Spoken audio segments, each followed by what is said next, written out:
नमस्कार दोस्तों।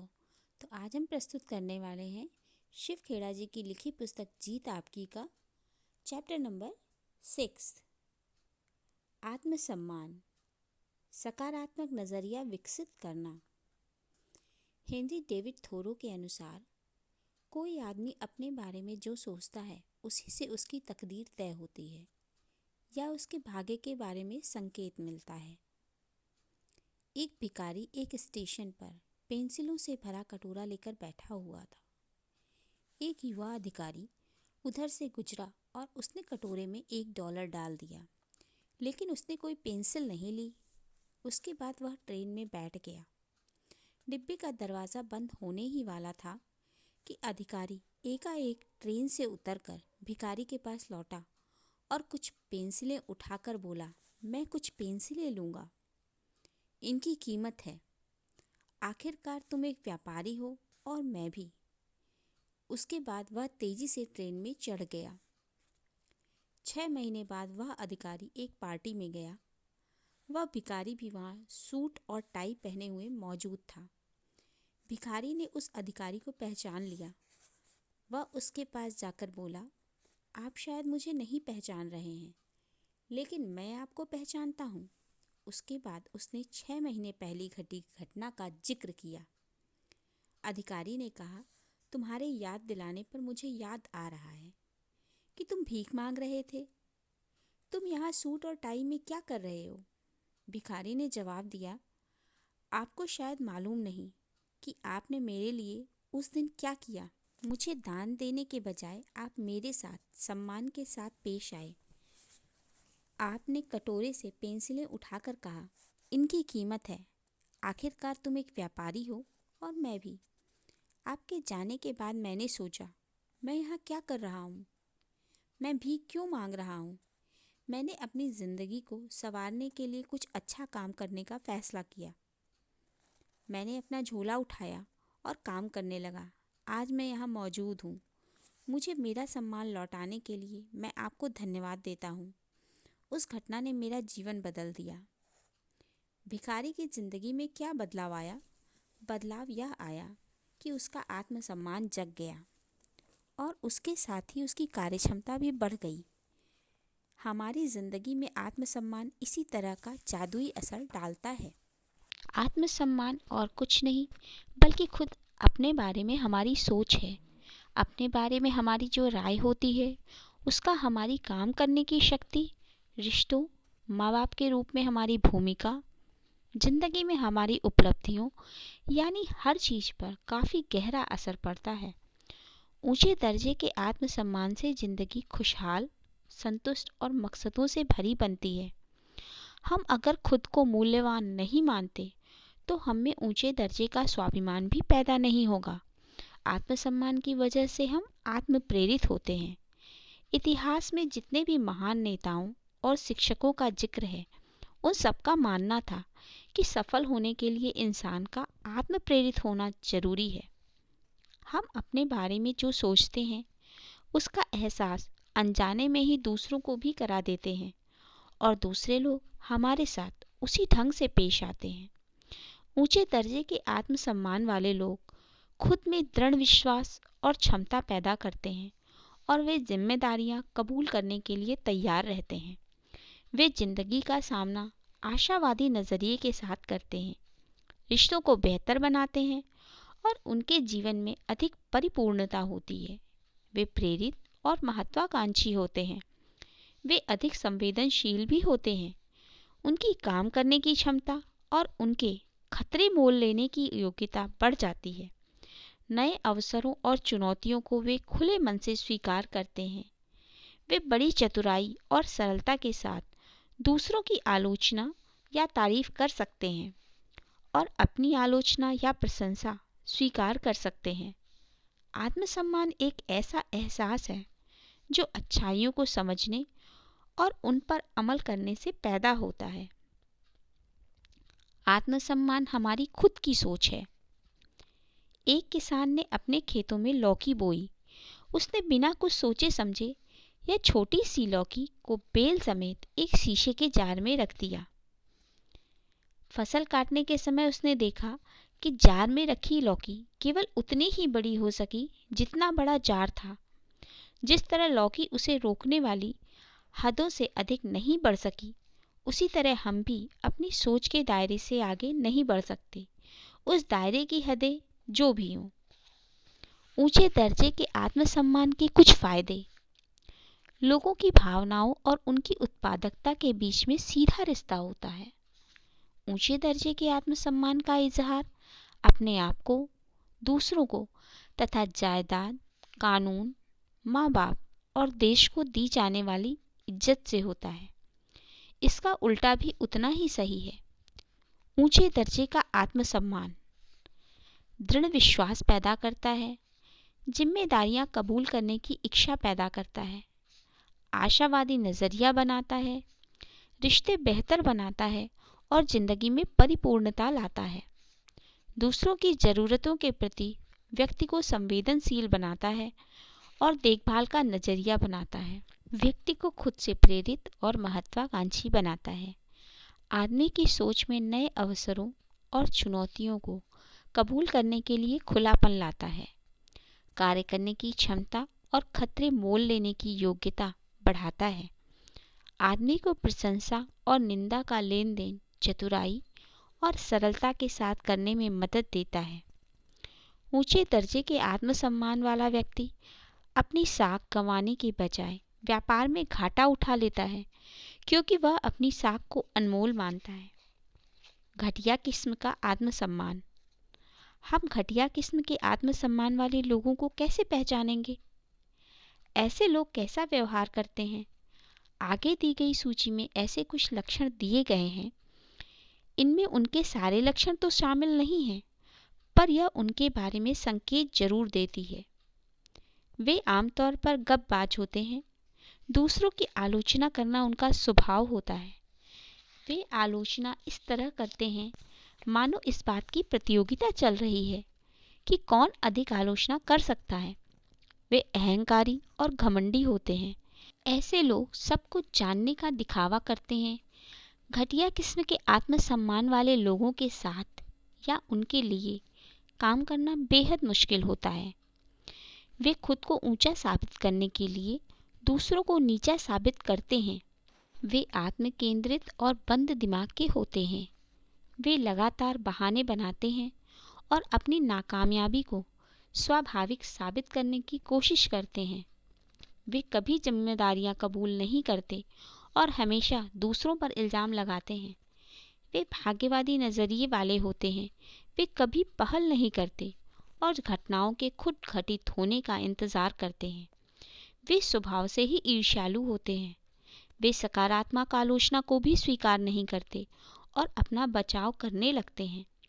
अकेले होने पर वे खुद को असहज और तकलीफ में महसूस करते हैं।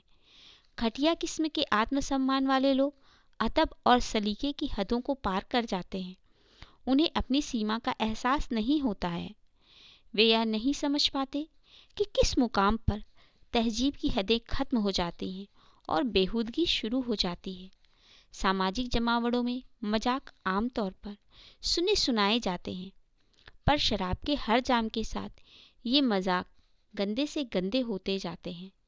उनके सच्चे दोस्त नहीं होते क्योंकि वे खुद सच्चे नहीं होते। वे ऐसे वादे करते हैं जिनके बारे में उन्हें मालूम होता है कि वे पूरे नहीं कर पाएंगे। घटिया किस्म के आत्मसम्मान वाला व्यक्ति चांद को बेचने का वादा भी कर सकता है। वादे पूरे न करने से आदमी की साख गिरती है। उनका व्यवहार नासमझी और गलतियों से भरा होता है।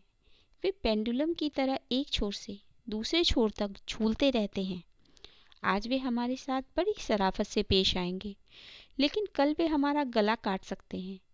उनमें संतुलन की कमी होती है। वे लोगों को खुद से दूर कर देते हैं और अकेले रहना पसंद करते हैं। वे तुनक मिजाजी होते हैं। उनका आत्मसम्मान छूते ही गहरा जाने वाली किस्म का होता है। कोई भी बात कहने पर वे उसे निजी तौर पर लेते हैं और अपने मन पर चोट महसूस करते हैं। इससे उनमें मायूसी पैदा होती है। संवेदनशीलता और तुनक मिजाजी में क्या फ़र्क है? तुनक मिजाजी एक कटीला नज़रिया है। ऐसे आदमी के करीब जाने का मतलब चोट खाना होता है। दूसरी ओर संवेदनशीलता एक सकारात्मक नजरिया है। यह दूसरों पर ध्यान देने के लिए प्रेरित करता है। कई बार ये दोनों शब्द एक दूसरे के बदले के तौर पर इस्तेमाल किए जाते हैं। लोग कहते हैं कि उस आदमी से बात करते वक्त होशियार रहो, वह बेहद संवेदनशील है। दरअसल वे यह कहना चाहते हैं कि वह आदमी तुनक मिजाज है, इसलिए होशियार रहो। उन्हें खुद से और दूसरों से नकारात्मक उम्मीदें होती हैं और वे निराश भी कम ही होते हैं। उनमें आत्मविश्वास की कमी होती है। पहला, वे हमेशा दूसरों से मान्यता और स्वीकृति पाने की कोशिश करते हैं। स्वीकृति की चाह और किसी की राय जानने में फ़र्क है। वास्तव में राय जानने का मतलब सलाह मांगना होता है। दूसरा, वे अपने बारे में डींगे हाँकते हैं। दरअसल यह आत्मविश्वास की कमी की निशानी है। तीसरा, वे दब्बू और डरपोक स्वभाव के होते हैं। वे अपने वजूद के लिए खुद को शर्मिंदा महसूस करते हैं। वे ऐसे लोग खुद को हमेशा झुका लेते हैं, लेकिन यह उनकी विनम्रता नहीं होती। विनम्रता आत्मविश्वास से पैदा होती है, जबकि दब्बूपन की वजह से आत्मविश्वास की कमी होती है। जिस आदमी में आत्मविश्वास की कमी हो, वह असरदार नेता नहीं बन सकता। दूसरे लोग उसके अंदर आत्मविश्वास की कमी को महसूस कर लेते हैं, लिहाजा उनकी नज़र में उसकी इज्जत घट जाती है। चौथा, उनमें दृढ़ता नहीं होती। घटिया किस्म के आत्मसम्मान वाले लोग अपने विश्वासों पर टिकना नहीं चाहते। दूसरी ओर अनुचित ढंग से आक्रामक होना भी कमजोर आत्मसम्मान की निशानी है। जिन हालात में दया दिखानी चाहिए, उनमें आक्रामकता दिखाना दृढ़ता नहीं है। पांचवा, आत्मविश्वास की कमी की वजह से वे पिछलग्गू बन जाते हैं। वे सोचते हैं, जब हर इंसान ऐसा कर रहा है तो मुझे भी वही काम करना चाहिए। हम हर रोज लोगों को साथियों के दबाव के आगे घुटने टेकते देखते हैं, यह जानने के बावजूद कि वे जो काम कर रहे हैं इससे उन्हें या दूसरों को नुकसान पहुंच सकता है। लोग उस काम को केवल इसलिए करते हैं कि उन्हें स्वीकार कर लिया जाए। घटिया किस्म के आत्मसम्मान वाले लोग केवल साथ में बने रहने के लिए साथ निभाते हैं। उनमें आत्मविश्वास की कमी होती है, इसलिए वे दूसरों से मान्यता पाना चाहते हैं। छठा, वे अमीरों की बराबरी करने के लिए दिखावा करते हैं। लोग जब घर, कार या ऐसी ही अन्य चीज़ें खरीदते हैं और दूसरों को प्रभावित करने के इरादे से किसी गतिविधि में भाग लेते हैं, तो अक्सर वे ऐसा पैसा खर्च करते हैं जिसे उन्होंने कमाया नहीं होता और ऐसी चीज़ें खरीदते हैं जिनकी उन्हें ज़रूरत नहीं होती। वे ये सारे काम केवल दूसरों पर रौब जमाने के लिए करते हैं, जबकि कोई ज़रूरी नहीं होता कि वे उन्हें पसंद करते हों या उन्हें तारीफ लायक मानते हों। सातवां, कई बार वे अड़ियलपन दिखाते हैं या लोगों का ध्यान आकर्षित करने वाला व्यवहार करते हैं। घटिया दर्जे के स्वाभिमान वाले लोग केवल दूसरों का ध्यान अपनी ओर खींचने के लिए बेतुकी हरकतें करते हैं। उन्हें भद्दा व्यवहार करके बड़ा और महत्वपूर्ण होने का एहसास होता है। कुछ लोग केवल औरों से अलग दिखने और लोगों का ध्यान आकर्षित करने के लिए गलत काम करते हैं और गलत मुकाम पर खड़े हो जाते हैं।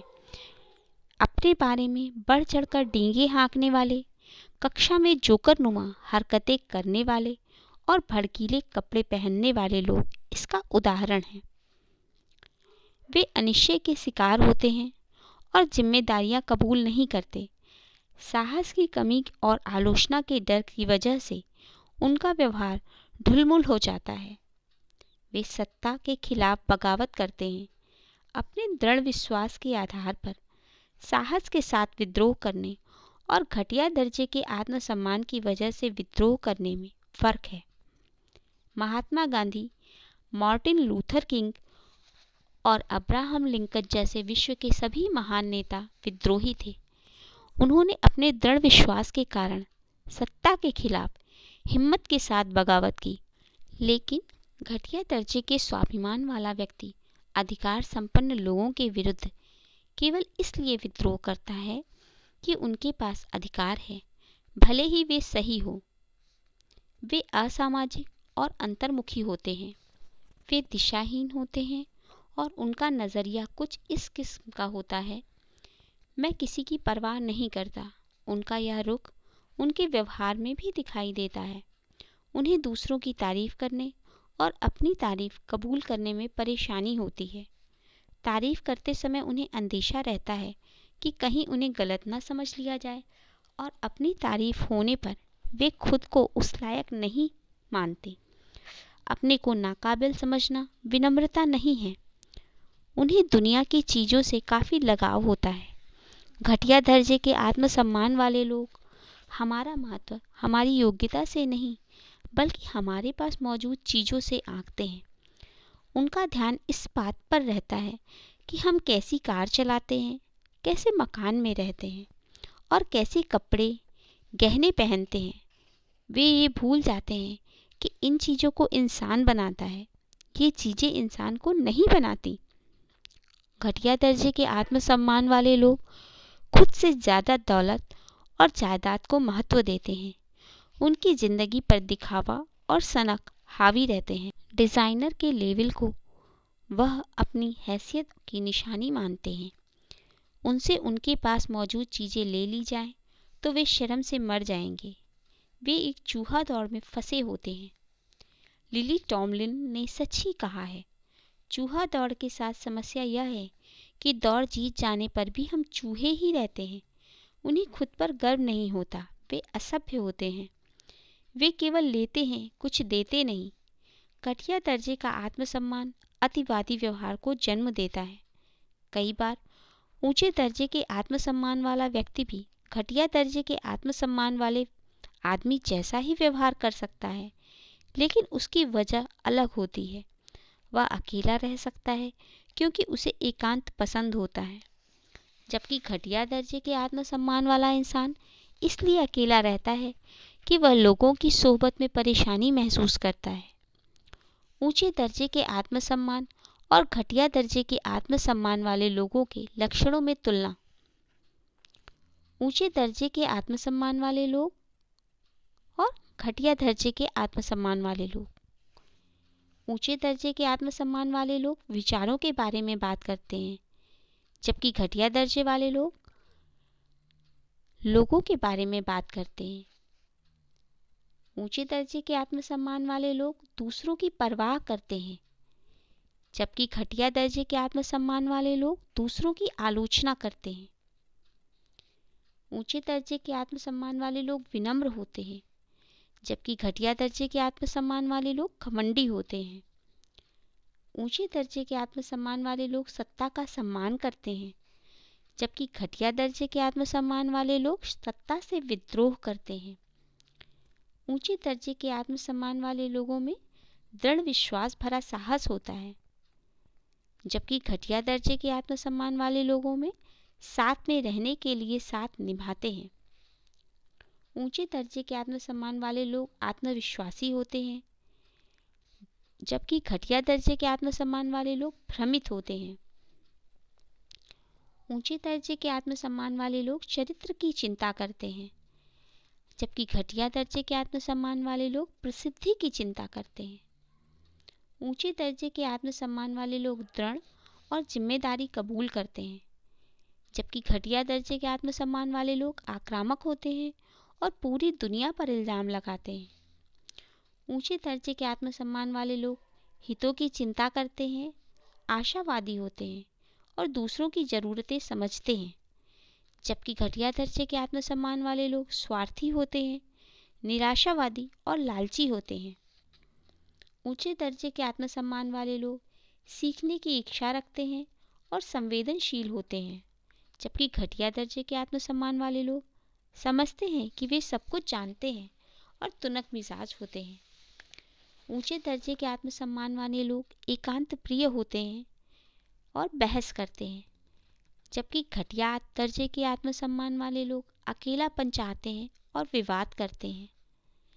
ऊंचे दर्जे के आत्मसम्मान वाले लोग अपनी काबिलियत में विश्वास रखते हैं, सही दिशा जानते हैं और अनुशासित और आत्म प्रेरित होते हैं, जबकि घटिया दर्जे के आत्मसम्मान वाले लोग केवल दौलत जायदाद को महत्व देते हैं, भटकाव के शिकार होते हैं, आज़ादी की गलत धारणा होती है और बाहर से प्रेरित होते हैं। ऊंचे दर्जे के आत्मसम्मान वाले लोग दूसरों को सम्मान देते हैं, सलीका पसंद होते हैं, हद जानते हैं और देते हैं, जबकि घटिया दर्जे के आत्मसम्मान वाले लोग दूसरों को नीचा मानते हैं, भद्दगी पसंद होते हैं, इनके लिए सब जायज होता है और केवल लेते हैं। इस सूची का मकसद आत्म मूल्यांकन के लिए एक आधार देना है, न कि किसी के मन में अपराध बोध पैदा करना। कोई जरूरी नहीं कि हम में ऊंचे दर्जे के आत्मसम्मान के सभी लक्षण मौजूद हों। हम में इनमें से कुछ विशेषताएं ज़्यादा या कम मात्रा में मौजूद हो सकती हैं। अगर हमें अपना लक्ष्य मालूम है तो हम खुद में सुधार लाने की कोशिश कर सकते हैं। मुखौटा क्यों लगाएं? घटिया दर्जे के आत्मसम्मान वाले एक अधिकारी को तरक्की दी गई, लेकिन वह खुद को इस नए ओहदे के मुताबिक ढाल नहीं पा रहा था। एक दिन वह अपने दफ्तर में बैठा था, तभी किसी ने दरवाज़ा खटखटाया। अपनी व्यस्तता और महत्व दिखाने के लिए उसने फ़ोन उठा लिया और दरवाज़ा खटखटाने वाले से अंदर आने के लिए कहा। वह आदमी अंदर आकर इंतज़ार करता रहा और उस दौरान वह अधिकारी सिर हिला हिलाकर फ़ोन पर बात करता रहा। बीच बीच में वह कहता जा रहा था, चिंता की कोई बात नहीं, मैं संभाल लूँगा। कुछ मिनट के बाद उसने फ़ोन रखकर इंतज़ार कर रहे आदमी से आने की वजह पूछी। उस आदमी ने जवाब दिया, सर मैं आपका फ़ोन कनेक्ट करने आया हूँ। संदेश क्या है? दिखावा क्यों करें? हम क्या साबित करना चाहते हैं? हम क्या हासिल करना चाहते हैं? हमें झूठ बोलने की ज़रूरत क्यों महसूस होती है?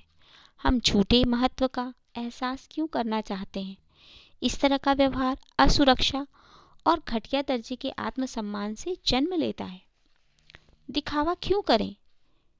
हमारा चरित्र उन सारी बातों से आंका जाता है जिन्हें हम करते या नहीं करते हैं, पसंद करते या नापसंद करते हैं। हमारे चरित्र का पता इन बातों से लगता है। हम जैसे लोगों के साथ रहते हैं या जैसे लोगों की सोहबत से बचते हैं। हम दूसरे लोगों, खास तौर पर अपने मातहतों, बुजुर्गों और अपाहिजों के साथ कैसा व्यवहार करते हैं। हम कैसी किताबें, फिल्में और संगीत पसंद करते हैं। हम कैसे मजाक पसंद करते हैं या कैसे मजाकों पर हमें हंसी आती है। हर काम से हमारा चरित्र जाहिर हो जाता है, तो दिखावा क्यों? मेरा मानना है कि यदि किसी आदमी में दृढ़ विश्वास, संवेदनशीलता और सहयोग की भावना है तो वह अपनी कोशिशों से दूसरे लोगों को भी प्रेरित कर सकता है। ऐसा इंसान खुद ब खुद सम्मान पाने का योग्य बन जाता है। सकारात्मक आत्मसम्मान और नकारात्मक आत्मसम्मान में अंतर। पहला, आत्मसम्मान और नकारात्मक आत्मसम्मान में आत्म तिरस्कार। दूसरा, सकारात्मक आत्मसम्मान में आत्मविश्वास और नकारात्मक आत्मसम्मान में आत्मसंशय। नकारात्मक आत्मसम्मान में आत्म प्रताड़ना और सकारात्मक आत्मसम्मान में आत्म महत्व। सकारात्मक आत्मसम्मान में आत्म स्वीकृति और नकारात्मक आत्मसम्मान में आत्म निषेध। सकारात्मक आत्मसम्मान में आत्म प्रेम और नकारात्मक आत्मसम्मान में आत्म केंद्रित। सकारात्मक आत्मसम्मान में आत्मज्ञान और नकारात्मक आत्मसम्मान में आत्म प्रबंधन। सकारात्मक आत्मसम्मान में आत्म अनुशासन और नकारात्मक आत्मसम्मान में आत्मलीनता। हम अपने बारे में जिस ढंग से सोचते हैं वही हमारा आत्मसम्मान है और हमारे मन में खुद को जैसा देखते हैं वही हमारी आत्म छवि है। हम जब खुद के बारे में अच्छा महसूस करते हैं तो पूरी दुनिया अच्छी लगने लगती है, हमारी उत्पादकता बढ़ जाती है और रिश्ते बेहतर हो जाते हैं। इसका उल्टा भी उतना ही सही है। ऊंचे दर्जे के आत्मसम्मान का मतलब अहंकार बढ़ना नहीं होता। अगर किसी इंसान के अपने ही मन में शांति नहीं है तो वह दूसरों के साथ भी शांति से नहीं रह सकता। जो चीज़ हमारे पास है ही नहीं, उसे हम दूसरों को कैसे दे सकते हैं? अगर हम में आत्मसम्मान पैदा करने वाली खूबियाँ नहीं हैं, तो हम उन्हें दूसरों के साथ बांट भी नहीं सकते। हमें सबसे पहले ईमानदारी के साथ अपना मूल्यांकन करके खुद को व्यवस्थित करना होगा। विमान में बैठने वाले मुसाफिरों को सुरक्षा के लिए निर्देश दिया जाता है कि अपने बच्चे को ऑक्सीजन मास्क लगाने से पहले वे खुद ऑक्सीजन मास्क लगा लें। यह स्वार्थ नहीं है। शारीरिक रूप से दूसरों की मदद करने से पहले हमको खुद शारीरिक रूप से मजबूत होना होगा। भावनात्मक रूप से दूसरों की मदद करने से पहले हमको खुद भावनात्मक रूप से मदद करनी होगी। घटिया दर्जे के आत्मसम्मान को जन्म देने वाली वजहें। हम जन्म लेने के साथ ही अपने सकारात्मक या नकारात्मक आत्मसम्मान का विकास करने लगते हैं। हम खुद अपने बारे में एक सोच कायम कर लेते हैं जिसे दूसरे लोग और पुख्ता बना देते हैं। नकारात्मक आत्मवार्ता या नकारात्मक आत्मसुझाव। नकारात्मक आत्मवार्ता के दौरान हम खुद से जाने अनजाने कुछ ऐसी बातें कहते हैं। मेरी याददाश्त कमज़ोर है, मैं हिसाब किताब में कच्चा हूँ, मैं खिलाड़ी नहीं हूँ, मैं थक गया हूँ। इस तरह की बातें केवल नकारात्मकता को मजबूत बनाती हैं और हमें नीचे गिराती हैं। जल्द ही हमारा दिमाग इन बातों में विश्वास करने लगता है और हमारे व्यवहार में भी उसी मुताबिक बदलाव आने लगता है। ये बातें अपने आप हकीकत बन जाने वाली भविष्यवाणियों का रूप ले लेती हैं। वातावरण। घर। माँ बाप अपने बच्चों को जो सबसे बड़ा तोहफा दे सकते हैं वह है अच्छी बुनियाद। परिवार से हमें जो सबसे अच्छी चीज़ मिल सकती है वह है बुनियाद। एक लड़की का शिष्ट और विनम्र व्यवहार देखकर उसके अध्यापक ने पूछा, तुम्हें इतना शिष्ट और विनम्र होना किसने सिखाया? लड़की ने जवाब दिया, किसी ने नहीं, हमारे परिवार में लोग ऐसा ही व्यवहार करते हैं। परवरिश। सुकरात के अनुसार, प्रिय नागरिकों, तुम अपने बच्चों की देखभाल में इतना कम ध्यान क्यों देते हो और दौलत पाने के लिए पत्थरों को तराशने में इतना ज़्यादा समय क्यों देते हो, जबकि एक दिन यह सब बच्चों के लिए ही छोड़ जाना है। अपने बच्चों की अच्छी परवरिश करने के लिए हमें दुगना वक्त और आधा पैसा खर्च करना चाहिए। कम उम्र में ही कुछ सीखने में उतनी तकलीफ नहीं होती जितने कि बड़े होकर अनजान बने रहने में होती है। ऊंचे दर्जे के स्वाभिमान वाले माँ बाप अपने बच्चों में आत्मविश्वास, ऊंचे दर्जे का स्वाभिमान और सकारात्मक धारणाएं, विश्वास और मूल्यों को विकसित करते हैं। इसका उल्टा भी उतना ही सही है। अच्छे माँ बाप का मिलना हमारी विरासत की बहुत बड़ी देन होती है। धोखाधड़ी वाले कामों से जुड़े माँ बाप दुर्भाग्य से भावी पीढ़ियों के लिए पूरे उदाहरण पेश करते हैं। हमारे आदर्श या सलाहकार हमारे माँ बाप, संबंधी, शिक्षक या ऐसा कोई भी व्यक्ति हो सकता है जिसकी हम काफ़ी इज्जत करते हैं। अपने जीवन के शुरुआती दिनों में बच्चे उन बड़े लोगों से प्रेरणा लेते हैं जो ओहदेदार और असरदार होते हैं। बड़े होकर भी हम अपने सुपरवाइज़रों और मैनेजरों को आदर्श के रूप में देखते हैं। नन्ही आँखों के घेरे में रात और दिन दो नन्ही आँखें देखे तुझको, तेरे हर एक शब्द पर उसके कान लगे हैं। उसके छोटे हाथ चाहे तुझसा ही करना, ख्वाबों में भी देखे वो तुझसा ही बनना। सबसे बुद्धिमान तुम उसके आदर्श बने हो। रत्ती भर संदेह नहीं है उसको तुझ पर, भक्ति भाव से करता वो विश्वास है तुझी पर। तेरी कथनी करनी ही सवार है उस पर, तुझसा गर वो कहे करेगा, तभी तो बन पाएगा तुझसा। आश्चर्यचकित हो वो नन्हा मुन्ना, करे अटूट विश्वास है तुझ पर। उसकी आंखें तुझे दिन रात तके हैं, बनाए राह अपने नित्य कर्म से। उसके लिए जो इंतज़ार में है, बड़ा होकर तुझसा बनने की। बच्चे बिगड़ैल क्यों बनते हैं? उसे बताइए कि हर चीज़ की एक कीमत होती है, लिहाजा एक दिन वह अपनी ईमानदारी को बेच देगा। उसे किसी भी बात पर दृढ़ न रहने की शिक्षा दीजिए, लिहाजा वह हर चीज़ पर फिसलेगा। उसे सिखाइए कि ज़िंदगी में कामयाबी ही सब कुछ है, लिहाजा वह हर तिकड़म करके कामयाब होने की कोशिश करेगा। उसे बचपन से ही वह सब कुछ दीजिए जिसकी उसे चाहत है, लिहाजा वह इस सोच के साथ बड़ा होगा कि उसकी ज़िंदगी की ज़रूरतें पूरी करना दुनिया की जिम्मेदारी है और उसके सामने हर चीज़ तश्तरी में परोस कर पेश कर दी जाएगी। जब वह गंदे लफ्ज़ों का इस्तेमाल करे तो उस पर हंसिए, इससे वह खुद को चतुर समझने लगेगा।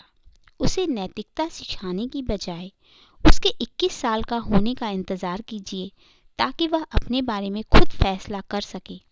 उसे सही दिशा का ज्ञान कराए बिना चुनाव करने की आज़ादी दीजिए। उसे यह कभी न सिखाइए कि हर चुनाव का एक नतीजा भी होता है। उसे उसकी गलतियों के बारे में यह सोचकर कभी कुछ न बताइए कि इससे उसके मन में कुंठा पैदा हो जाएगी। लिहाजा कोई गलत काम करते हुए पकड़े जाने पर वह यह मानेगा कि समाज उसके खिलाफ है। उसके आसपास बिखरी हुई हर चीज़ जैसे कि किताबें, जूते, कपड़े वगैरह खुद उठाइए। उसका हर काम खुद कीजिए। नतीजा यह होगा कि उसे अपनी सारी जिम्मेदारियां दूसरों के कंधों पर डालने की आदत हो जाएगी। वह जो भी देखना, सुनना चाहे, उसे देखने और सुनने की आज़ादी दीजिए। उसके शरीर में जाने वाली खुशबू पर तो ध्यान दीजिए, पर उसके मस्तिष्क में कूड़ा जाने दीजिए। दोस्तों के बीच लोकप्रिय होने के लिए उसे कुछ भी करने दीजिए। उसकी मौजूदगी में अक्सर झगड़िए, लिहाजा घर के टूटने पर उसे कोई अचरज नहीं होगा। वह जितना पैसा मांगे उसे दीजिए। उसे पैसे की कीमत कभी न समझाइए। इस बात का पूरा ध्यान रखिए कि उसे वैसी दिक्कतों का सामना कभी न करना पड़े जिनका सामना हमको करना पड़ा था। खाने पीने और ऐशो आराम की सारी शारीरिक ज़रूरतों को यह सोचकर फौरन पूरा कीजिए कि चीज़ें न मिलने पर वह हताश होगा। पड़ोसियों और अध्यापकों के सामने यह सोचकर हमेशा उसका पक्ष लीजिए कि हमारे बच्चे के लिए उनके मन में मैल है। जब वह किसी असली मुसीबत में फंसे तो यह कहकर हाथ झाड़ लीजिए कि मैंने अपनी ओर से पूरी कोशिश की पर उसके लिए कुछ कर न सका। उसे यह सोचकर किसी बात पर मत टोकिए कि अनुशासन से आज़ादी छिन जाती है। उसे आज़ादी का पाठ पढ़ाने के लिए माँ बाप की तरह सीधा नियंत्रण रखने के बजाय उस पर दूर से नियंत्रण रखिए। बच्चे वही सीखते हैं जो जीते हैं। अगर बच्चा आलोचना के माहौल में रहता है तो वह निंदा करना सीखता है। अगर बच्चा प्रशंसा के माहौल में रहता है तो तारीफ करना सीखता है। अगर बच्चा लड़ने के माहौल में रहता है तो झगड़ना सीखता है। अगर बच्चा सहनशीलता के माहौल में रहता है तो धैर्य सीखता है। अगर बच्चा बेहुदा और खिल्ली उड़ाने वाले माहौल में रहता है तो वह संकोच करना सीखता है। अगर बच्चा प्रोत्साहन वाले माहौल में रहता है तो आत्मविश्वास सीखता है। अगर बच्चा शर्मिंदगी के माहौल में रहता है तो वह खुद को दोषी मानना सीखता है। अगर बच्चा समर्थन करने वाले माहौल में रहता है तो वह खुद को पसंद करना सीखता है। अगर बच्चा न्याय संगत माहौल में रहता है तो इंसाफ करना सीखता है। अगर बच्चा सुरक्षा के माहौल में रहता है तो वह भरोसा करना सीखता है। अगर बच्चा सहमति और दोस्ती के माहौल में रहता है तो वह दुनिया में प्यार ढूंढ लेना सीखता है। आत्मविश्वास विकसित करना। एक युवा दंपति अपनी बेटी को काम पर जाने से पहले रोज बच्चों की देखभाल करने वाले एक सेंटर पर छोड़ जाया करते थे। माँ बाप और वह बच्ची अलग होते समय एक दूसरे का हाथ चूमते थे और उसके बाद उस चुम्बन को अपनी जेब में रखने का अभिनय करते थे। दिन में जब बच्ची अकेली होती थी तो जेब में उस चुम्बन को निकालकर अपने गालों पर लगा लिया करती थी। रोजमर्रा की यह छोटी सी बात उनमें शारीरिक रूप से अलग होने के बावजूद साथ रहने का एहसास पैदा करती थी। कितना सुंदर विचार है। शिक्षा। किसी चीज़ को न जानना शर्मिंदगी की बात नहीं है, पर सीखने की इच्छा न होना जरूर शर्मिंदगी की बात है। हम कुछ लोगों को आदर्श मानकर उनसे शिक्षा ले सकते हैं, जिन बच्चों को उनकी जिंदगी के शुरुआती सालों में सत्यनिष्ठा का पाठ पढ़ाया जाता है, आमतौर पर वे उसे कभी नहीं भूलते। वह उनकी जिंदगी का हिस्सा बन जाता है। हम किसी भी पेशे में, चाहे वह ठेकेदारी का हो या वकालत, अकाउंटेंसी हो या राजनीति, पुलिस अफसर की नौकरी हो या जज की, यही तो चाहते हैं। सत्यनिष्ठा में ईमानदारी से अधिक शक्ति होती है। दरअसल यह ईमानदारी की बुनियाद है। नौजवानों पर किसी चीज का असर आसानी से डाला जा सकता है जब वे माँ बाप, शिक्षकों या राजनेताओं जैसे अपने मार्गदर्शकों को बड़ी शान के साथ धोखाधड़ी करते या होटल से तौलिया चुराने या किसी रिश्ता से बर्तन चुराने जैसी घटिया हरकतों के बारे में डींगे मारते सुनते हैं तो वे निराश होते हैं। उनके मन में अपने मार्गदर्शकों के लिए इज्जत नहीं रह जाती। ऐसी चीज़ें लगातार देखते रहने से वे उन्हें स्वीकार करने लगते हैं। घटिया आदर्श। एक शिक्षक ने एक बच्चे से पूछा, तुम्हारे पिताजी क्या करते हैं? बच्चे ने जवाब दिया, मुझे मालूम नहीं है, पर मेरा ख्याल है वे पेन, पेंसिल, बल्ब और टॉयलेट में इस्तेमाल होने वाले पेपर रोल बनाया करते हैं, क्योंकि वे हर रोज अपने लंच बॉक्स में यही चीज़ें घर लाया करते हैं। गलत तुलना करना। सही ढंग से तुलना करना तो ठीक है, गलत ढंग से की गई तुलना से इंसान खुद को हीन महसूस करने लगता है। दूसरे से तुलना किए जाने पर आमतौर पर हम में उनसे ज़्यादा काम करने की क्षमता दिखाने की प्रतियोगी भावना उत्पन्न होती है। ऊंचे दर्जे के आत्मसम्मान वाले लोग दूसरों से मुकाबला नहीं करते, इसके बजाय वे अपने काम करने की क्षमता में सुधार लाते हैं। वे खुद से ही मुकाबला करते हैं। वे अपनी उपलब्धियों की तुलना अपनी क्षमताओं से करते हैं। सफलता या असफलता से जुड़े हुए प्रभाव। इस कहावत में काफ़ी सच्चाई है कि सफलता सफलता को और असफलता असफलता को जन्म देती है। खेल की दुनिया में हम अक्सर देखते हैं कि जब किसी चैंपियन का मनोबल गिरता है, और कभी न कभी ऐसा होता ही है, तो कोच उसे कभी किसी अच्छे खिलाड़ी के मुकाबले में नहीं खिलाता, क्योंकि अगर वह एक बार और हार जाएगा तो उसका मनोबल और गिर जाएगा। उसका आत्मविश्वास वापस लाने के लिए कोच उसे किसी कमज़ोर खिलाड़ी के मुकाबले में खिलाता है और उस जीत से चैंपियन का मनोबल बढ़ जाता है। उससे बाद उसे थोड़े अच्छे खिलाड़ी के साथ खिलाया जाता है। यह जीत उसके आत्मविश्वास को और बढ़ा देती है।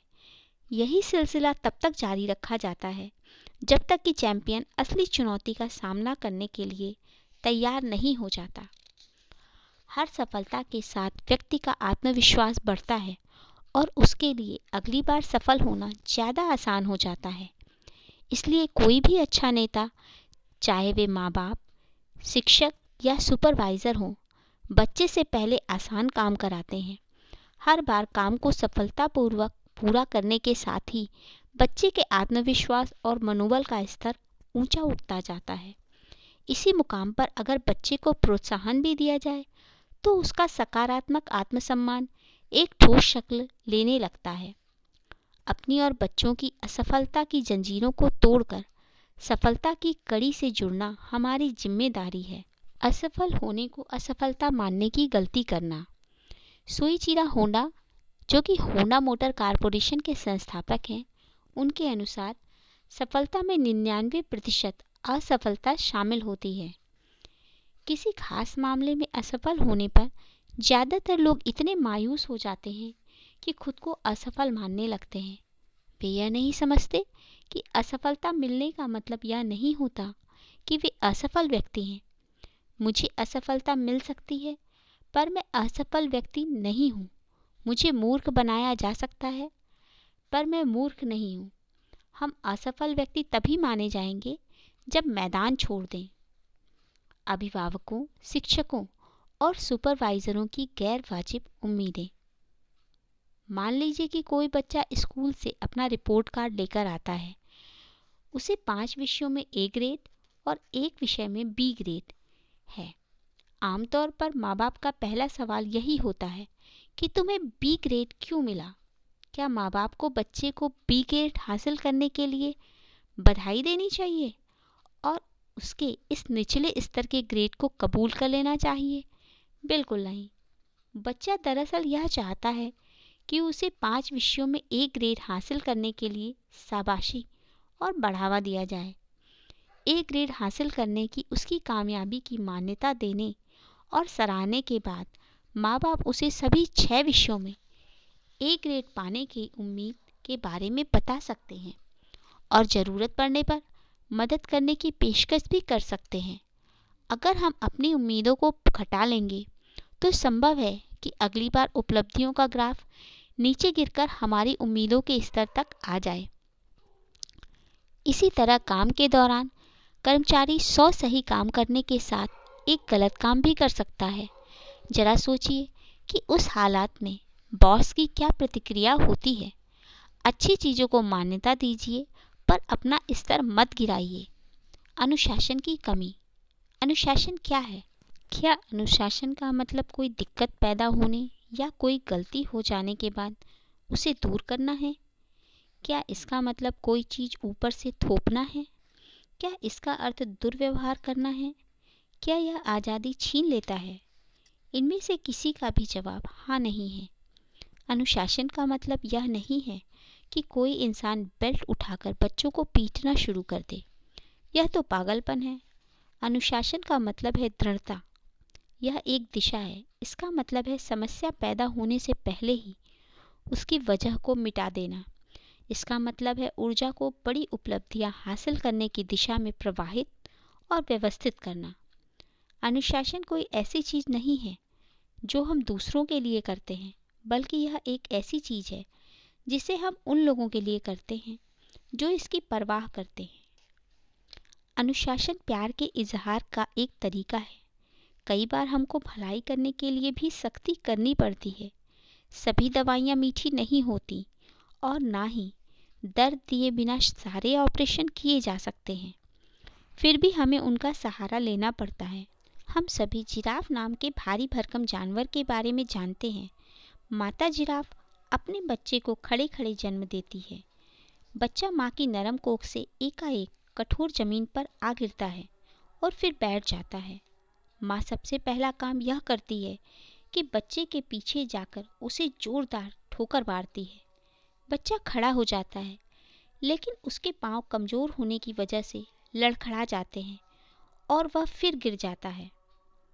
माँ फिर बच्चे के पीछे जाकर उसे एक ठोकर और मारती है। बच्चा खड़ा होने के बाद फिर बैठ जाता है, लेकिन माँ उसे तब तक ठोकर मारती रहती है जब तक कि बच्चा अपने पाँव पर खड़ा होकर चलने नहीं लगता। क्यों? इसलिए कि बच्चा तभी जिंदा बच सकता है जब वह अपने पाँव पर खड़ा हो जाए, वरना मांसभक्षी जानवर उसे खा जाएंगे और माँ इस बात को जानती है। आपसे मेरा सवाल है, क्या यह प्यार नहीं है? बेशक है। प्रेम और अनुशासन के माहौल में पले बच्चे बड़े होकर माँ बाप को और अधिक इज्जत देते हैं एवं कानून का पालन करने वाले बनते हैं। इसका उल्टा भी उतना ही सही है। जे एडगर हूबर के अनुसार हर घर में अगर अनुशासन का पालन किया जाए तो युवाओं द्वारा किए जाने वाले अपराधों में 95% तक की कमी आ जाएगी। अच्छे माँ बाप अनुशासन लागू करने से नहीं हिचकते, भले ही बच्चे कुछ देर के लिए उन्हें नापसंद करें। अनुशासन आज़ादी देता है। हमारा स्वभाव कुछ ऐसा है कि हम नतीजे की परवाह किए बिना अपने मन मुताबिक कामों को करना चाहते हैं। लेकिन अगर वह किसी बच्चे को बॉक्स में भरे सारे चॉकलेट खाने की इजाज़त दे दी जाए तो वह बीमार पड़ जाएगा। अगर उसी बच्चे को अनुशासित ढंग से 1 या 2 चॉकलेट रोज़ खाने की इजाज़त दी जाए तो उसे लंबे समय तक आनंद मिलेगा। एपिक्टेटस के अनुसार आज़ादी मनचाही चीज़ का भरपूर आनंद उठाने में नहीं, बल्कि मन के वश में रखने से मिलती है। लोगों के मन में यह गलत धारणा बैठी हुई है कि आज़ादी का मतलब मन मुताबिक काम करना है, लेकिन आदमी की इच्छाएं हमेशा पूरी नहीं हो सकती। कई बार अच्छे मूल्यों और अनुशासन के फ़ायदों को समझ पाना मुश्किल होता है, बल्कि उनके खिलाफ काम करना ज़्यादा फायदेमंद आनंददायक और सुविधाजनक लगता है, लेकिन हमें उन अनगिनत उदाहरणों पर ध्यान देना चाहिए जो बताते हैं कि लोग अनुशासनहीनता के कारण किस तरह असफल हुए। अनुशासन की बंदिशें हमें नीचे गिराने के बजाय ऊपर उठाती हैं। अनुशासन का यही लाभ है। एक लड़का अपने पिता के साथ पतंग उड़ा रहा था। उसने पिता से पूछा, पतंग किस वजह से ऊपर उड़ रही है? पिता ने जवाब दिया, धागे की वजह से। लड़के ने कहा, पिताजी, धागा तो पतंग को नीचे खींच रहा है। पिताजी ने लड़के से कहा कि वह चुपचाप देखता रहे। उसके बाद पिता ने धागा तोड़ दिया। सोचिए पतंग का क्या हुआ होगा। वह नीचे गिर गई। क्या हमारी जिंदगी के साथ भी यही बात सही नहीं है? कई बार हम जिन चीज़ों के बारे में सोचते हैं कि वे हमें नीचे ढकेल रही हैं, वास्तव में वे हमें ऊपर उड़ने में मदद दे रही होती हैं। हमारी ज़िंदगी में अनुशासन भी यही काम करता है। मैं आज़ाद होना चाहता हूँ। हम यह जुमला अक्सर सुनते हैं, मैं आज़ाद होना चाहता हूँ। अगर आप ट्रेन को पटरी से उतार दें तो वह आज़ाद हो जाएगी, लेकिन उसके बाद वह जाएगी कहाँ? अगर हर इंसान अपना खुद का ट्रैफिक कानून बनाने लगे और सड़क पर किसी भी तरफ गाड़ी चलाने लगे, तो हम इसे आज़ादी कहेंगे या अव्यवस्था? यह अनुशासन का अभाव है। नियमों का पालन करके दरअसल हम आज़ादी हासिल करते हैं। अनुशासन प्रेम भरी दृढ़ता है। मैंने यह सवाल अपने सेमिनारों में भाग लेने वाले कई लोगों से पूछा है। अगर हमारे बच्चे को 105 डिग्री बुखार हो और वह डॉक्टर के पास न जाना चाहता हो, तो हम क्या करेंगे? सबका यही जवाब था कि बच्चे के विरोध करने के बावजूद वे उसे डॉक्टर के पास ले जाएंगे। क्यों? क्योंकि बच्चे का हित उसी में है। बच्चे की परवरिश करना लोकप्रिय प्रतियोगिता नहीं है। एक डकैती के मुलजिम को सजा देते समय जज ने उससे पूछा, क्या उसे कुछ कहना है? उस आदमी ने जवाब दिया, जी हुजूर, मेहरबानी करके मेरे माँ बाप को भी सजा दीजिए। जज ने पूछा, क्यों? कैदी ने जवाब दिया, जब मैं छोटा बच्चा था तो मैंने स्कूल से पेंसिल चुराई। मेरे माँ बाप ने यह जानने के बावजूद मुझे कुछ नहीं कहा। उसके बाद मैंने एक पेन चुराई। उन्होंने उस वाक़ये को भी जानबूझकर नज़रअंदाज किया। उसके बाद मैं स्कूल और पड़ोसियों के घरों से एक के बाद एक चीज़ें चुराता रहा और मेरी चोरी की आदत बन गई। मेरे माँ बाप को ये सारी बातें मालूम थी, पर उन्होंने मुझे एक शब्द भी नहीं कहा, इसलिए मेरे साथ उन्हें भी जेल जाना चाहिए। वह सही कह रहा था।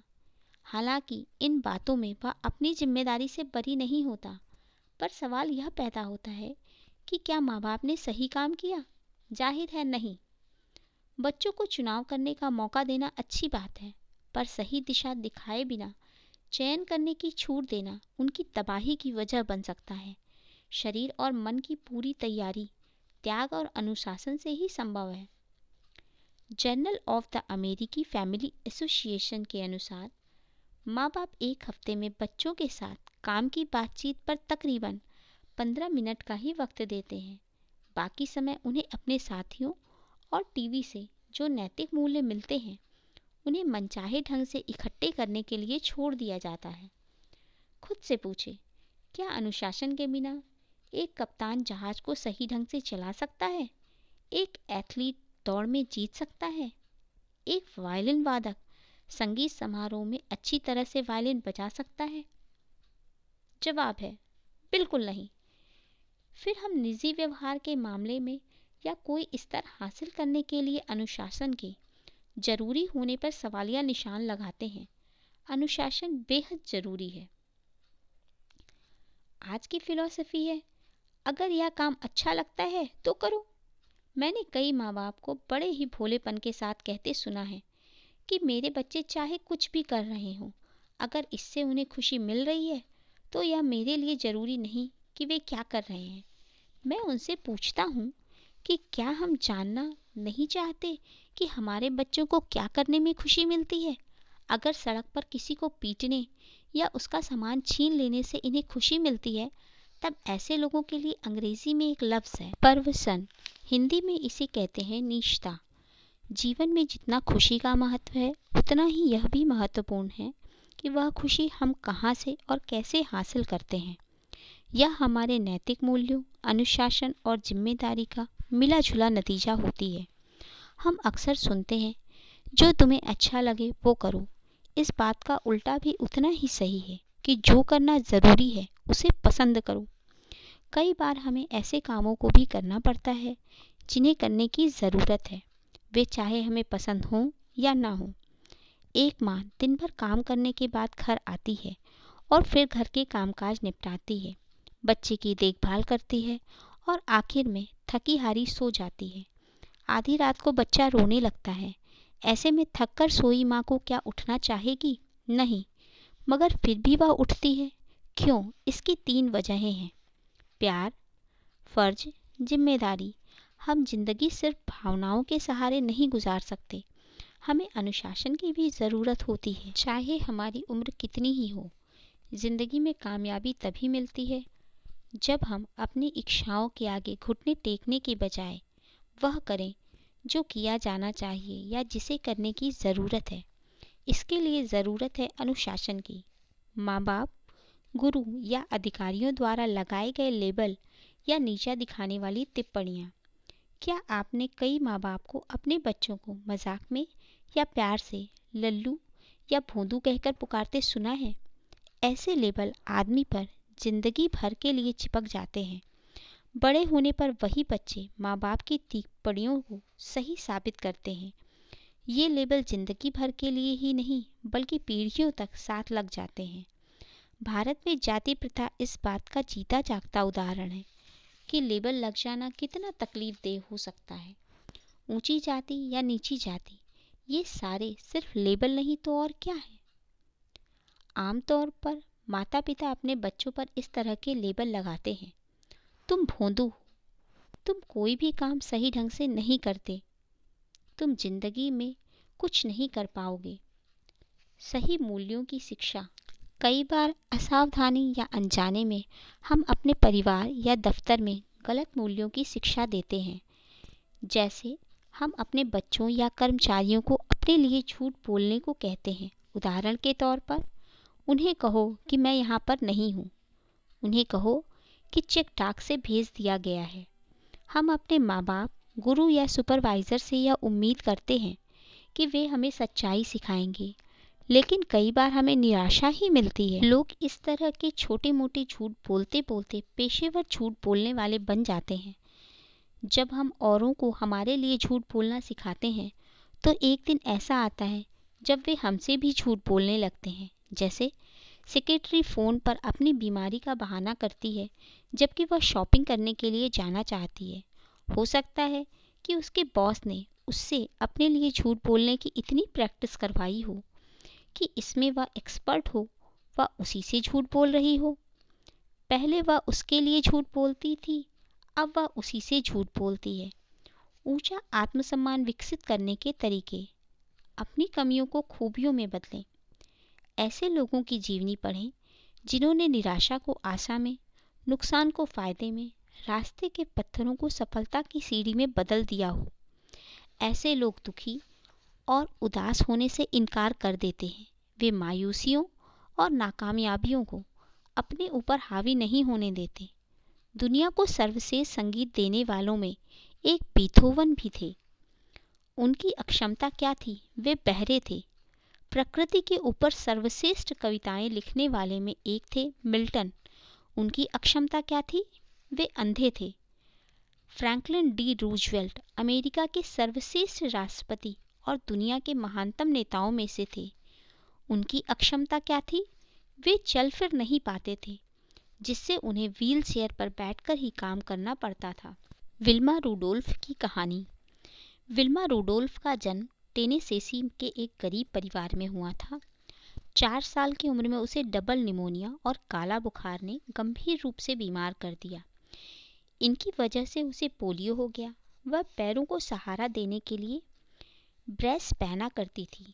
डॉक्टरों ने यहाँ तक कह डाला था कि वह जिंदगी भर चल फिर नहीं सकेगी, लेकिन विल्मा की माँ ने उसकी हिम्मत बढ़ाई और कहा कि ईश्वर की दी हुई क्षमता मेहनत और लगन से वह जो चाहे कर सकती है। यह सुनकर विल्मा ने कहा कि वह इस दुनिया की सबसे तेज धाविका बनना चाहती है। 9 साल की उम्र में डॉक्टरों के मना करने के बावजूद विल्मा ने ब्रेस को उतारकर पहला कदम उठाया, जबकि डॉक्टरों ने कहा था कि वह कभी चल नहीं पाएगी। 13 साल की होने पर उसने अपनी पहली दौड़ प्रतियोगिता में हिस्सा लिया और सबसे पीछे रही। उसके बाद वह दूसरी, तीसरी, चौथी दौड़ प्रतियोगिताओं में हिस्सा लेती रही और हमेशा आखिरी स्थान पर आती रही। वह तब तक कोशिश करती रही जब तक वह दिन नहीं आ गया जब वह फर्स्ट आई।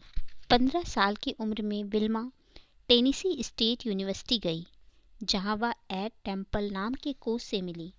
विल्मा ने उन्हें अपनी यह ख्वाहिश बताई कि मैं दुनिया की सबसे तेज धाविका बनना चाहती हूँ। तब टेम्पल ने कहा, तुम्हारी इसी इच्छा शक्ति की वजह से तुम्हें कोई भी नहीं रोक सकता और साथ में मैं तुम्हारी मदद करूँगा। आखिर वह दिन आया जब विल्मा ने ओलंपिक में हिस्सा लिया। ओलंपिक में दुनिया के सर्वश्रेष्ठ खिलाड़ियों में मुकाबला होता है। विल्मा का मुकाबला जुत्ता हैन से था, जिसे कोई भी हरा नहीं पाया था। पहली दौड़ 100 मीटर की थी। इसमें विल्मा ने जुत्ता को हराकर अपना पहला गोल्ड मेडल जीता। दूसरी दौड़ 200 मीटर की थी। इसमें विल्मा ने जुत्ता को दूसरी बार हराया और उसे दूसरा गोल्ड मेडल मिला। तीसरी दौड़ 400 मीटर की रिले रेस थी और विल्मा का मुकाबला एक बार फिर से जुत्ता से ही था। रिले में रेस का आखिरी हिस्सा टीम का सबसे तेज एथलीट ही दौड़ता है, इसलिए विल्मा और जुत्ता दोनों को अपनी अपनी टीमों के लिए दौड़ के आखिरी हिस्से में दौड़ना था। विल्मा की टीम के 3 लोग रिले रेस के शुरुआती 3 हिस्से में दौड़े और आसानी से बैटन बदली। जब विल्मा के दौड़ने की बारी आई, उसके हाथ से बैटन ही छूट गई, लेकिन विल्मा ने देख लिया कि दूसरे छोर पर जुत्ता हैन तेजी से दौड़ चली है। विल्मा ने गिरी हुई बैटन उठाई और मशीन की तरह ऐसे तेजी से दौड़ी कि जुत्ता को तीसरी बार भी हराया और अपना तीसरा गोल्ड मेडल जीता। यह बात इतिहास के पन्नों में दर्ज हो गई कि एक लकवाग्रस्त महिला 1960 के ओलंपिक में दुनिया की सबसे तेज धाविका बन गई। विल्मा से हमें क्या सीखना चाहिए? इससे हमें शिक्षा मिलती है कि कामयाब लोग कठिनाइयों के बावजूद सफलता हासिल करते हैं, न कि तब जब कठिनाइयाँ नहीं होती। जब हम किसी ऐसे व्यक्ति की कहानी सुनते या पढ़ते हैं जिसने अपनी कमियों को खूबियों में बदल दिया हो, तब क्या हम उत्साहित नहीं होते? यदि हम ऐसे ही कामयाब लोगों की जीवनी पढ़ें तो क्या हमारा भी हौसला नहीं बढ़ेगा? समझ भरी नासमझी सी शिक्षा हमें सिखाती है कि हम क्या कर सकते हैं और क्या नहीं कर सकते। हेनरी फोर्ड के अनुसार, मैं बहुत से ऐसे असीम क्षमता वाले लोगों की तलाश में हूँ जो यह नहीं जानते कि क्या नहीं किया जा सकता। हेनरी फोर्ड ने दुनिया को V8 इंजन दिया। उन्होंने स्कूली शिक्षा ज़्यादा नहीं पाई थी। वास्तव में 14 साल की उम्र के बाद ही वे स्कूल ही नहीं गए थे। उनमें इतनी समझ तो थी कि वे V8 इंजन उनकी कंपनी के लिए काफ़ी मूल्यवान होगा, पर वह यह नहीं जानते थे कि उसे कैसे बनाया जाए। इसलिए उन्होंने अपनी कंपनी के सारे ऊंची तालीम वाले लोगों से V8 इंजन बनाने को कहा। उन लोगों ने हेनरी फोर्ड को बताया कि V8 इंजन बनाना नामुमकिन है, लेकिन हेनरी फोर्ड V8 इंजन बनाने की अपनी मांग पर अड़े रहे। कुछ महीने बाद उन्होंने अपने लोगों से फिर पूछा कि क्या उन्होंने V8 इंजन बना लिया है। लोगों ने जवाब दिया कि हमें मालूम है कि क्या हो सकता है और क्या नहीं हो सकता।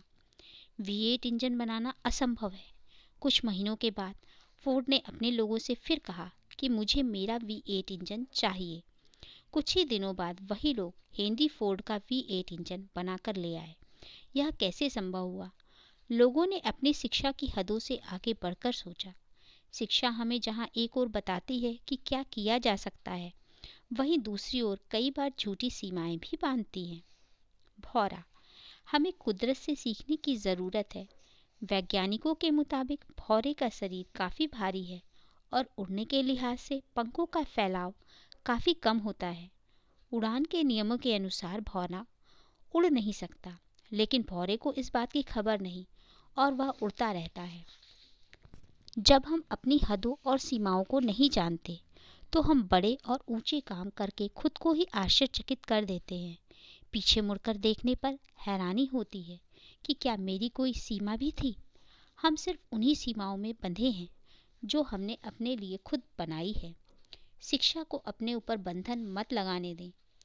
उन लोगों के लिए कुछ करें जो बदले में हमको कुछ भी नहीं दे सकते। विश्व प्रसिद्ध मनोचिकित्सक डॉक्टर कार्ल मेनिंजर के से एक बार पूछा गया कि आप उस इंसान को क्या सलाह देंगे जिसके बारे में आप जानते हैं कि उसका नर्वस ब्रेकडाउन होने वाला है। दर्शक उम्मीद कर रहे थे कि डॉक्टर मेनिंजर ऐसे इंसान को किसी पेशेवर डॉक्टर से सलाह लेने को कहेंगे, लेकिन उन्होंने यह जवाब नहीं दिया। डॉक्टर मेनिंजर ने कहा कि मैं ऐसे इंसान को यह सलाह दूंगा कि वह शहर के दूसरे हिस्से में जाकर किसी ज़रूरतमंद की मदद करे। ऐसा करने से हम अपने दायरे से बाहर निकल आते हैं। कई बार हम अपने रास्ते की रुकावट खुद बन जाते हैं। क्या यह बात सही नहीं है? सोशल वर्कर बनिए, इससे हमारा महत्व खुद की नज़रों में बढ़ जाता है। जैसी मदद आप दूसरों से खुद के लिए चाहते हैं, दूसरों की वैसी ही मदद करें। यह हमको संतोष की भावना देगा। बदले में बिना कुछ पाने की भावना के साथ दूसरों की मदद करने से किसी भी व्यक्ति में स्वाभिमान बढ़ता है। एक अच्छी शख्सियत वाला व्यक्ति को सिर्फ लेने की नहीं, देने की भी ज़रूरत होती है। तारीफ लेना और देना सीखें। दूसरों की सच्ची तारीफ करने का कोई मौका हाथ से न जाने दें।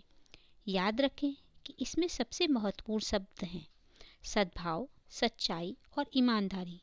जब दूसरे आपकी तारीफ करते हों तो उसे शिष्टता और निम्रता के 2 शब्द आपका धन्यवाद कहते हुए स्वीकार करें। यह विनम्रता की निशानी है। जिम्मेदारी कबूल करें। हमें अपने व्यवहार और काम की जिम्मेदारी को कबूल करना चाहिए और बहानेबाजियों से बचना चाहिए। उस स्टूडेंट की तरह न बने जो सिर्फ इसलिए फेल हो गया कि क्योंकि उसे टीचर या विषय पसंद नहीं आया। सबसे ज़्यादा नुकसान वह किसे पहुंचाता है? हमें अपनी जिम्मेदारी को कबूल करके दूसरों को दोष देना बंद करना चाहिए। इससे हमारी उत्पादकता और जीवन की गुणवत्ता में सुधार आएगा। जॉन एफ कैनेडी के अनुसार अधिकार हमारी जिम्मेदारियों से बड़े नहीं हो सकते। हमारे अधिकारों की सुरक्षा हमारी जिम्मेदारियों के पालन से ज़्यादा नहीं बढ़ सकती। बहानेबाजियाँ समस्याओं को और भी मुश्किल बना देती हैं। हम खुद के, परिवार के, दफ्तर के, समाज के और वातावरण के प्रति जिम्मेदार होते हैं। पेड़ पौधे को लगाकर, मिट्टी के कटाव को रोककर और कुदरत की खूबसूरती की हिफाजत करके हम हरियाली बढ़ा सकते हैं। हमें इसी धरती पर रहना है। हमारे पास दूसरी धरती नहीं है जहां हम जा सके। हमें हर दिन कुछ ऐसे काम करने चाहिए जिनसे यह दुनिया रहने की एक बेहतर जगह बन सके। हम पर आने वाली पीढ़ियों के लिए इस पृथ्वी की हिफाजत करने की भी जिम्मेदारी है। अगर हम जिम्मेदारी भरा व्यवहार नहीं करेंगे तो आने वाली पीढ़ियां हमें कैसे माफ़ कर सकेंगी? अगर आदमी की औसत उम्र 75 साल हो और हम अभी 40 साल के हैं तो हमको अब भी 365 गुणा 35 दिन जीना है। अपने आप से ये सवाल पूछें कि हम इस समय के साथ क्या करने जा रहे हैं। जब हम अपनी जिम्मेदारियां स्वीकार करते हैं या बढ़ाते हैं तो खुद को और भी महत्वपूर्ण बना लेते हैं। क्या यह सच नहीं है? अनुशासन का पालन करें। आत्म अनुशासन हमारे आनंद को खत्म नहीं करता बल्कि और भी बढ़ाता है। आपने देखा होगा कि अनेक लोग प्रतिभा और क्षमता के बावजूद नाकामयाब हैं। वे मायूस होते हैं और यह बात उनके व्यापार, सेहत और रिश्तों पर असर डालती है।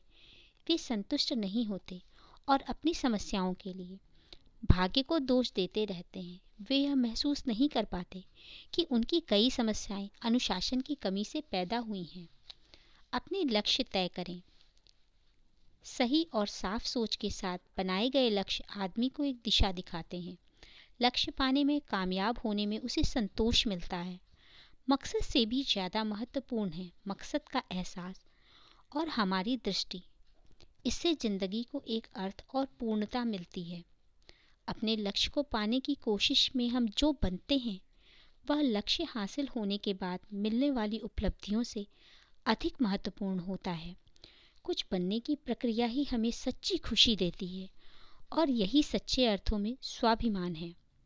हमारे लक्ष्य असलियत से दूर नहीं होने चाहिए, क्योंकि जो लक्ष्य असलियत से परे या बेबुनियाद होते हैं वे कामयाबी में नहीं बदले जा सकते, जिससे हमारे स्वाभिमान में कमी आती है। जबकि वास्तविकता पर आधारित लक्ष्य हमें उत्साहित करने के साथ साथ हमारे स्वाभिमान को भी बढ़ाते हैं। ऊंचे चरित्र वाले लोगों से नाता जोड़ें। जॉर्ज वॉशिंगटन के अनुसार, अगर आप खुद के मान सम्मान को महत्व देते हैं तो गुणवान लोगों की संगति में रहें। खराब संगत में रहने से तो अच्छा है कि आप अकेले ही रहें। दोस्ती की परख। हम लोग साथियों के दबाव में आकर बुरा असर अपना लेते हैं। लोग कहते हैं, क्या तुम मेरे दोस्त नहीं हो? याद रखें कि अच्छे दोस्त अपने दोस्त को दुख और तकलीफ में कभी नहीं देखना चाहते। अगर मैं अपने किसी दोस्त को कभी बेहद शराब पिए देखूं, तो मैं उसे गाड़ी चलाने से रोकूंगा। मैं दोस्त खोने के बजाय दोस्ती खोना पसंद करूंगा। अक्सर ऐसा देखा गया है कि लोग दूसरों की नज़र में अच्छा बनने के लिए गलत काम भी बड़ी आसानी से कर जाते हैं और कहते हैं, बड़ा मज़ा आया। मगर वे यह नहीं समझ पाते कि उनका यही मज़ा उनकी ज़िंदगी को मजाक बना देता है। साथियों के दबाव में जो चीज़ें शुरू होती हैं, वास्तव में उनसे दोस्ती की परख होती है। जब हम मुश्किल में होंगे तब वे कहाँ होंगे? वे हमारी मदद कहाँ तक करेंगे? और सबसे बड़ा सवाल तो यह है कि जब उनके पास आज चरित्र नहीं है तो वे कल भी हमारी मदद के लिए चरित्र कहाँ से लाएंगे? ऊंचे नैतिक चरित्र के लोगों के साथ जुड़ने से हमारा स्वाभिमान बढ़ता है। साथियों का दबाव।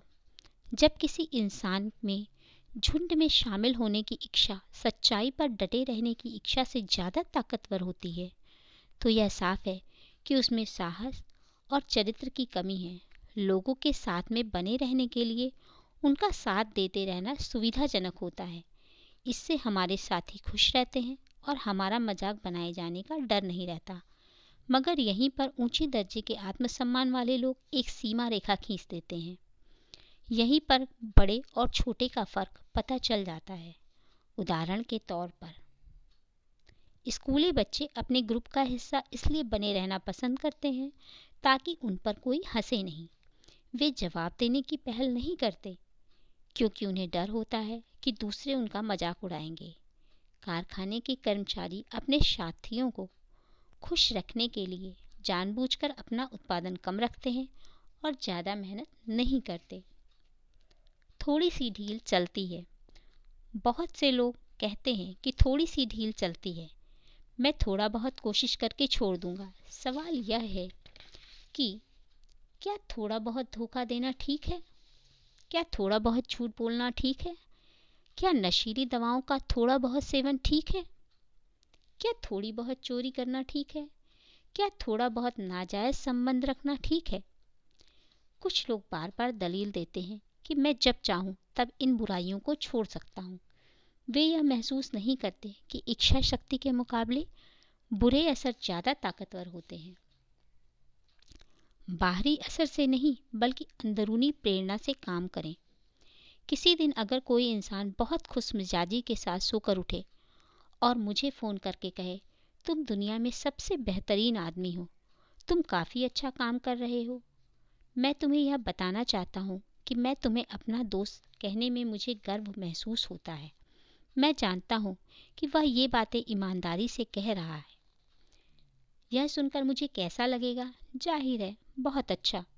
मगर अगले दिन जब वह झुंझलाहट के साथ सोकर उठता है और मुझे फ़ोन करके कहता है कि तुम दुष्ट, जालसाज और मक्कार हो, तुम शहर में सबसे बड़े धोखेबाज हो, यह सुनकर मुझे कैसा महसूस होगा? जाहिर है बहुत ही बुरा। जब उसने पहले दिन कहा तुम सबसे अच्छे आदमी हो, मैंने अच्छा महसूस किया। अगले दिन जब उसने मुझे दुष्ट कहा तो मुझे बहुत बुरा महसूस किया। मेरी ज़िंदगी को कौन कंट्रोल कर रहा है? यकीनन वह इंसान। क्या मैं अपना जीवन ऐसे गुजारना चाहता हूँ? हरगिज़ नहीं। यह हुई बाहरी दबावों से चलने की बात। मैं अंदरूनी प्रेरणा से चलने वाला बनना चाहता हूँ। जब उसने मुझे फ़ोन किया और मुझे सबसे अच्छा व्यक्ति कहा तो सुनने में तो यह बात बड़ी अच्छी लगी, लेकिन अगर वह मेरी तारीफ में ये बातें न भी कहता तो भी मैं अपनी नज़रों में एक अच्छा इंसान ही हूँ। और अगले दिन जब उसने मेरी बुराई की तो उसके शब्द मुझे भले ही बुरे लगे, पर वे मुझ में छोटेपन का एहसास नहीं पैदा कर सकते, क्योंकि अपनी नज़रों में मैं अब भी एक अच्छा इंसान हूँ। जब लोग ऐसी बातें कहते हैं तुम मुझे नाराज़ करते हो, तो यहाँ पर कंट्रोल बाहरी है, लेकिन जब मैं कहता हूँ कि मैं तुमसे नाराज़ हूँ तो यहाँ पर कंट्रोल अंदरूनी है। एलिनोर रूजवेल्ट के अनुसार कोई भी आपकी इजाज़त के बगैर आपको हीन महसूस नहीं करा सकता। एक कहानी है कि प्राचीन भारत के किसी साधु महात्मा को राह चलते एक आदमी ने गालियाँ दी। उस महात्मा ने बिना परेशान हुए उन बातों को तब तक सुना जब तक वह आदमी बोलते बोलते थक न गया। तब उन्होंने उस आदमी से पूछा, अगर किसी की दी हुई चीज़ न ली जाए तो वह चीज़ किसके पास रहेगी? आदमी ने जवाब दिया कि चीज़ देने वाले के पास ही रह जाएगी। महात्मा ने कहा, मैं तुम्हारी इस देन को लेने से इनकार करता हूँ। और वह उस आदमी को हक्का बक्का और हैरान छोड़कर चल दिए। उस महात्मा का खुद पर अंदरूनी कंट्रोल था। जब तक हम बाहरी बातों को दोष देते रहेंगे तब तक हमारे दुख बने रहेंगे और हम खुद को लाचार महसूस करते रहेंगे। जब तक हम अपने एहसास और व्यवहार की जिम्मेदारी खुद नहीं लेंगे तब तक हम में कोई बदलाव नहीं आएगा। हमें सबसे पहले खुद से ये सवाल पूछना चाहिए, मैं परेशान क्यों हुआ? मैं गुस्सा क्यों हुआ? मैं निराश क्यों हुआ? तब हमें इन पर काबू पाने के उपाय सूझने लगते हैं। खुशी सकारात्मक स्वाभिमान का नतीजा है। अगर हम लोगों से पूछें उन्हें किन बातों में खुशी मिलती है तो हमको बहुत किस्म के जवाब मिलेंगे। इनमें से ज़्यादातर लोग धन दौलत ऐशो आराम की चीज़ों के नाम बताएंगे, लेकिन असली खुशी उन चीज़ों को पाने में नहीं है, खुशी बनने में है, न कि पाने में। जीवन में किसी के पास सब कुछ होने पर भी यह ज़रूरी नहीं है कि वह खुश हो। इसकी उल्टी बात भी इतनी ही सच है। खुशी अंदरूनी होती है। खुशी तो एक तितली की तरह है जिसके पीछे हम जितना दौड़ते हैं यह उतना ही आगे उड़ती जाती है और हाथ नहीं आती। अगर हम चुपचाप खड़े हो जाएं तो यह हमारे कंधे पर खुद ब खुद बैठ जाएगी। खुशी लाने वाली दिमागी सोच बनाएं। कड़ुआहट भावनात्मक नाकामयाबी की पहचान है। यह अच्छे काम करने की हमारी क्षमता को अपाहिज कर देती है। अपने पैमाने खुद बनाएं, खुद के प्रति ईमानदार रहें, खुद से ही मुकाबला करें। नीचे लिखी बातों को अपनाएं। हर आदमी और हर हालात में अच्छाई ढूंढें, खुश रहने का फैसला करें, अपने पैमाने समझदारी से तय करें, गलत आलोचना से परेशान न होने की क्षमता बढ़ाएं। छोटी से छोटी चीज़ में भी खुशी तलाशना सीखें। याद रखें कि समय कभी एक जैसा नहीं रहता। उतार चढ़ाव तो जीवन का हिस्सा है। हर परिस्थिति का भरपूर आनंद लें। खुद को रचनात्मक कामों में लगाए रखें। खुद से कम भाग्यशाली लोगों की मदद करें। चीज़ों पर काबू पाना सीखें। चिंतित ना रहें। खुद को और दूसरों को माफ़ करना सीखें। न तो अपराध बोध के शिकार हो, ना ही किसी के लिए मन में मैल रखें। खुद को सही आत्म सुझाव दें। खुद को सही आत्म सुझाव देने की आदत बनाएं। आत्म सुझाव हमारे अवचेतन मन को प्रभावित करके हमारी सोच के तरीके को बदलता है और हमारे व्यवहार में हमारी सोच ही झलकती है।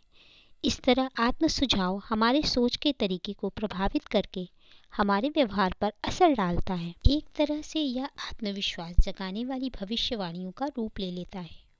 इस तरह के आत्म सुझावों के कुछ उदाहरण ये हैं, मैं इसे संभाल सकता हूँ, मैं इसे कर सकता हूँ, मैं हिसाब में अच्छा हूँ, मेरी याददाश्त अच्छी है। हमारी सबसे बड़ी ताकत हमारी सबसे बड़ी कमजोरी भी बन सकती है। हमारा कोई गुण हद से ज़्यादा बढ़ने पर कमजोरी में बदल जाता है। उदाहरण के तौर पर सेल्स के पेशे में अच्छी तरह से बात करना एक हुनर है। अक्सर ऐसा देखा गया है कि अच्छी बोलचाल वाले सेल्समैन ज़्यादा सफल होने लगते हैं और फिर इसी हुनर को हद से ज़्यादा इस्तेमाल करने पर असफल भी होने लगते हैं। उनकी खूबी उन्हें कामयाबी के पास ले जाती है, लेकिन ज़रूरत से ज़्यादा इस्तेमाल किए जाने पर कमजोरी बन जाती है और वे नाकामयाब होने लगते हैं। सुनना भी एक ताकत है, लेकिन किसी इंसान में यह खूबी ज़रूरत से ज़्यादा बढ़ने पर ज़्यादा सुनना और न बोलना उसकी कमज़ोरी बन जाती है। हमारी सबसे बड़ी कमज़ोरी हमारी सबसे बड़ी ताकत बन सकती है। गुस्सा एक कमज़ोरी है, इसे एक ताकत के रूप में कैसे बदला जा सकता है, इसका नमूना एक महिला ने मैट बनाकर पेश किया।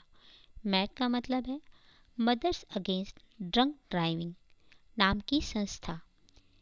एक शराबी ड्राइवर की लापरवाही से उस महिला का बच्चा मारा गया था।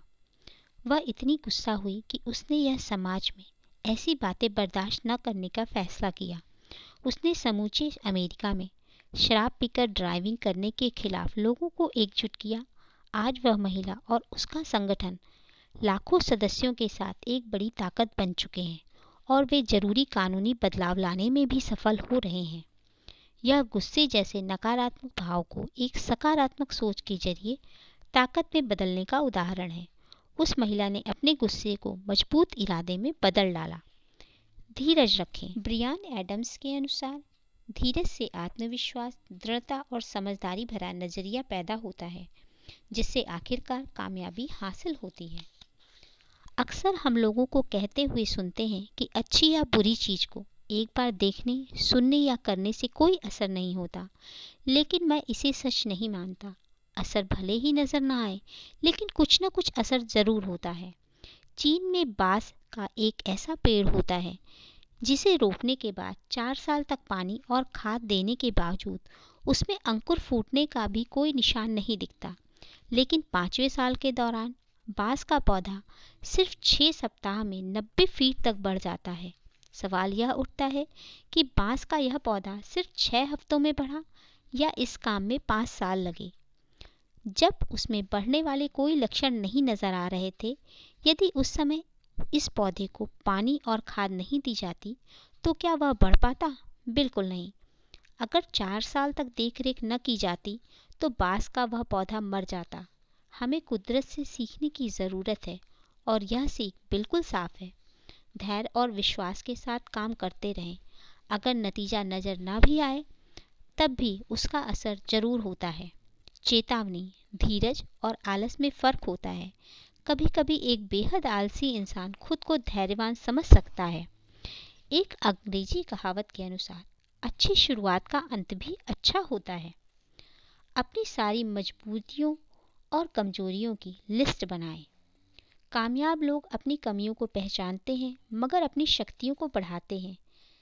जब हम अपनी शक्तियों को पहचानेंगे ही नहीं तो इन्हें बढ़ाएंगे कैसे? हम क्या नहीं करना चाहते, इससे ज़्यादा ध्यान इस बात पर दें कि हम क्या करना और बनना चाहते हैं।